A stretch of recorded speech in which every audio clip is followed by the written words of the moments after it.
हरे कृष्णा कृष्णा कृष्णा हरे हरे हरे राम राम राम हरे हरे। आज का प्रसंग है गोपियों की कृष्ण के प्रति निष्काम भक्ति और उद्धव जी का गोकुल आगमन। तो गोपियों की मुख्य कथा मुख्य रूप से भगवत पुराण में आती है और अन्य पुराणों में भी, जैसे गर्ग संहिता और पद्म पुराण, हरिवंश आदि हरिवंश पुराण आदि में आती है। तो जो गोपियों का वर्णन है महाभारत में, सीधे रूप से महाभारत में गोपियों की कोई कथा नहीं आती है। इसलिए श्री वेद व्यास जी ने वेदों पुराणों आदि की रचना की, लेकिन उन्हें संतुष्टि नहीं मिली, असंतुष्ट दिख रहे। तो उनके मार्गदर्शक गुरु नारद जी आए और उन्हें ब्रह्मा जी का संदेश बताया कि आपने जितनी पुस्तकें की, लेकिन जिसमें वृंदावन और गोपियों की लीला का वर्णन है, वो जब तक उस पुराण की रचना नहीं करेंगे आपकी संतुष्टि नहीं होगी। और नारद मुनि के इस परामर्श से उन्होंने भागवत पुराण का रचना की।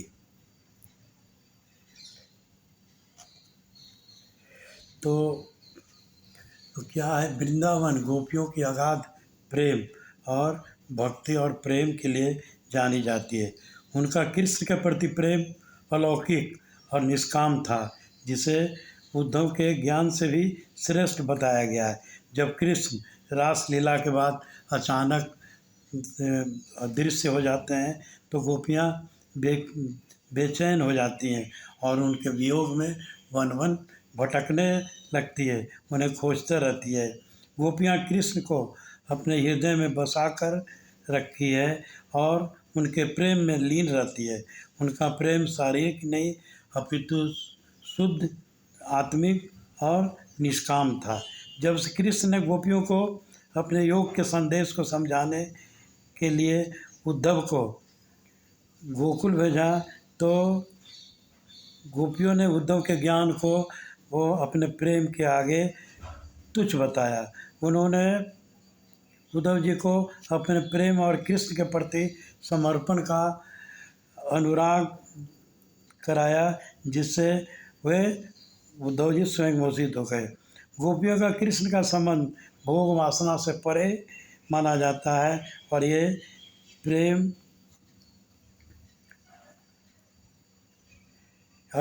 क्षणिक नहीं है, अपितु शाश्वत आनंद की ओर ले जाता है जो इंद्रियों से परे है। भागवत पुराण में गोपियों के साथ रास लीला, वश चुराना और उनके वियोग का वर्णन मिलता है, जबकि महाभारत एक राजनीतिक और युद्ध गाथा है। भागवत पुराण में गोपियों का कृष्ण के प्रति शुद्ध निष्काम भक्ति और प्रेम को दर्शाया गया है, जो भौतिक इंद्रियों से रहित है। उद्धव गोपियों को श्री कृष्ण की चिट्ठी लेकर आते हैं, जो कृष्ण को जो प्रेम वो गोपियों को कृष्ण के प्रेम मोह से क्या कहते हैं लाते कृष्ण के आए हैं और गोपियों को प्रेम के माया के मोह से निकालना चाह रहे हैं। उन्हें भगवान के निरंकार स्वरूप का ज्ञान देते हैं और ब्रह्म ज्ञान की शिक्षा उपदेश देने की कोशिश करते हैं। तो जो कृष्ण के द्वारा जो चिट्ठी उद्धव जी के द्वारा भेजा गया था, तो क्या करती हैं गोपियाँ आपस में गोपियों को छीना झपटी करती है और इस तरह से टुकड़े हो जाते हैं, जिसके और उसके बाद क्या होता है, उसके कुछ टुकड़े हवा में इधर उधर चले जाते हैं। और उसके बाद क्या करती हैं गोपियाँ, उसका क्या करती हैं, वो रुमाल की तरह प्रयोग करके उसे तो उसे रुमाल की तरह प्रयोग करके अपने नीर को पोंछती हैं उन चिट्ठी के टुकड़ों से। तो ऐसा देखकर उद्धव जी क्रोधित हो जाते हैं और उसमें कहते हैं कि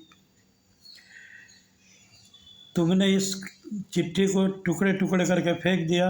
उसे स्वयं परम ब्रह्मा ने अपने हाथों से लिखा था और उसमें वो गूढ़ जानकारी दी थी जिसे पाने के लिए ऋषि मुनि हजारों वर्षों तक तपस्या करते रहते हैं, फिर भी उन्हें नहीं प्राप्त होता। तब इस पर गोपियाँ कहती है कि यदि इसमें ऐसे गूढ़ ज्ञान की व्याख्या थी तो मेरे पास क्यों ले आए, इसे ऋषि मुनियों के पास ले जाते और मेरे पास रहने की क्या जरूरत है। तो उद्धव कहते हैं कि तुम लोगों का मन कृष्ण की मोहिनी रूप में मोहित हो गया है और तो लोग पागल हो गई है। उस मन को परम ब्रह्म की ज्ञान की साधना में लगाओ।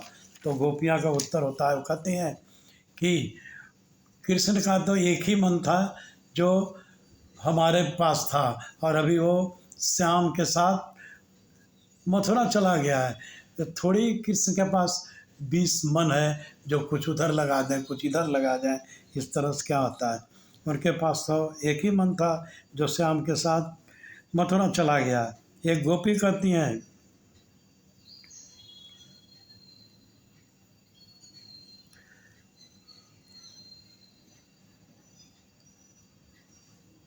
तो बताती है क्या कि इस चिट्ठी में क्या उनके सुंदर मुखड़े का दर्शन है, क्या उनके नयन कटारे का दर्शन है, क्या तुम्हारी ब्रह्म की क्या निशानी है कि भगवान की तरह श्री कृष्ण की तरह सुंदर और आकर्षक नेत्र वाला है क्या।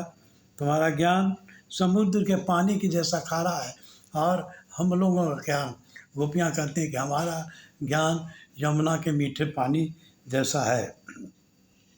और उसके बाद कहती हैं वो क्या करती हैं कि गोकुल की मिट्टी को वो उनके चेहरे पे मल देती है, उद्धव जी के चेहरे पर मर देती है।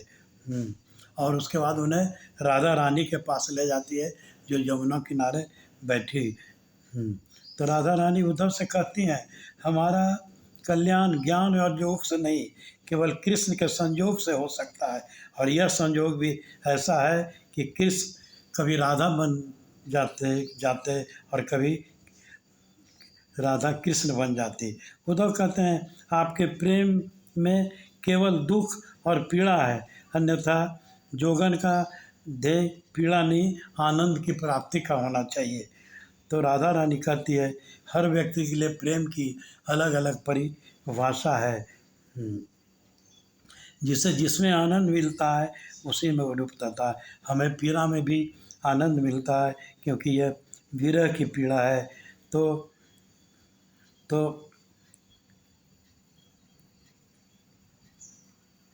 तो विरह की पीड़ा है इसमें। और विरह क्या होता है, दो शरीर का होता है, वरना ये दो शरीर